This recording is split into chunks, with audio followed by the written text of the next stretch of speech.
Good evening and welcome to Ville News. I'm your host, Stephen Armstrong, alongside Niki Dalton, here to give you the latest local, state, and national headlines. Coming up in this episode, we have updates on a local pub raising money for cancer prevention, a PA coal plant shutting down, and a deadly mass shooting in Louisville, Kentucky. Stay tuned because Ville News starts now.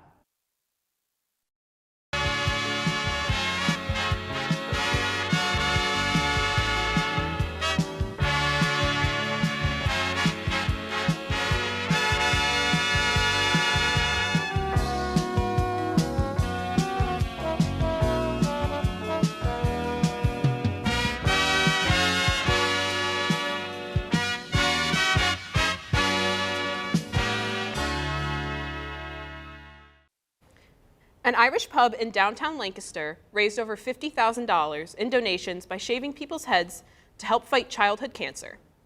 Annie Bailey's Irish Public House donated this money to the St. Baldrick's Foundation, which is one of the leading nonprofit organizations in the nation that helps to prevent childhood cancer. 60 people that were at the event offered to have their heads shaved, which went directly to the St. Baldrick's.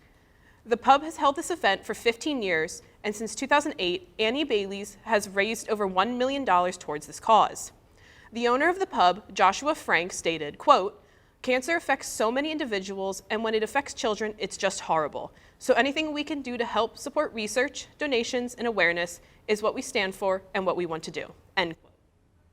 The Lancaster County Public Library will be closed for anywhere from 4 to 6 weeks to facilitate a move to a new location. The library will leave its current location at 125 North Duke Street in Lancaster and move to a new location at 151 North Queen Street. In an announcement, the library said that the new building would bring the library to the center of the community and that there will be spaces for community and library events at the new location. On the 22nd of April, the library will have a parade of books over the 2 blocks to the new location to symbolize the move. The final day the current location will be open is Wednesday, April 19th until 7 p.m. When we get back, we'll have updates on an arrest in Harrisburg and a PA coal plant shutting down. Ville News will be right back. 2 men were arrested by Harrisburg police after a shooting on Easter morning. Officers called to reports of gunfire around 2:30 a.m. near North 15th and Hurst Streets. Police discovered 2 men with non-life-threatening gunshot wounds, and they were accused of shooting each other. The 2 men, later identified as Corey Palm and Jaleel Jackson, were seen on video, according to the police, briefly interacting before allegedly exchanging gunfire. Both Palm and Jackson are accused of multiple offenses, including aggravated assault and criminal attempt homicide. There is no information on when their court date is or what conspired the attack.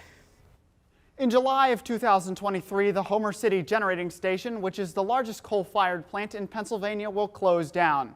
This comes from changes in environmental regulations, warm winters, and lower competitor prices. In the last decade, the use of coal has severely declined. This means that the Commonwealth will likely see the shutdown of the state's 5 remaining coal plants, or see coal begin to convert to natural gas, which is slated to happen by 2028. The plant's closure will also cause hundreds of layoffs.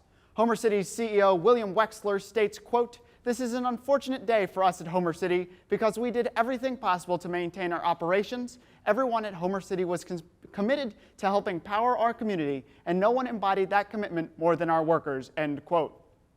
According to the Department of Environmental Protection, this change could help lower the state's CO2 emissions by up to 225 million tons by 2030. When we get back, updates on controversy in the Tennessee State House of Representatives and a deadly mass shooting in Kentucky. Ville News will be right back. Republican leaders in the Tennessee House of Representatives are facing major backlash from the public after expelling 2 state representatives after they joined a protest about gun violence.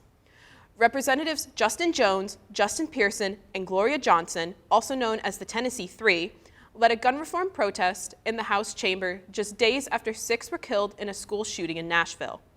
The Republican-led House successfully voted out Representatives Jones and Pearson, who are both African-American men, and the public is speculating that race played a role in the decision. Pearson stated, quote, "We are losing our democracy to white supremacy. We are losing our democracy to patriarchy," end quote. After a weekend of immense backlash from the public, the Nashville Metropolitan Council unanimously voted Justin Jones back into the House in an interim position until re-elections. Jones shared that after being reinstated, he can file 15 bills, and quote, every one of those bills is going to have to do with common sense gun laws. A gunman opened fire in a bank in Louisville, Kentucky at 8:38 a.m. on Monday, April 10th, killing 5 people and injuring several more.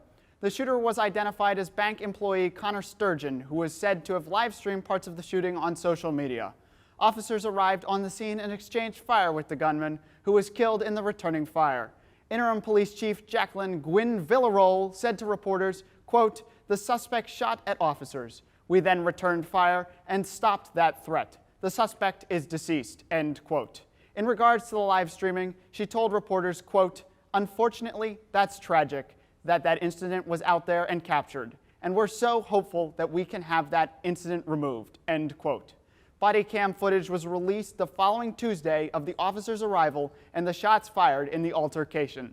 City officials, including Mayor Craig Greenberg, made pleas to address the growing number of gun violence incidents happening both in Louisville and the country as a whole, with this being the latest mass shooting following the Nashville school shooting, which claimed the lives of 6 people just 2 weeks prior.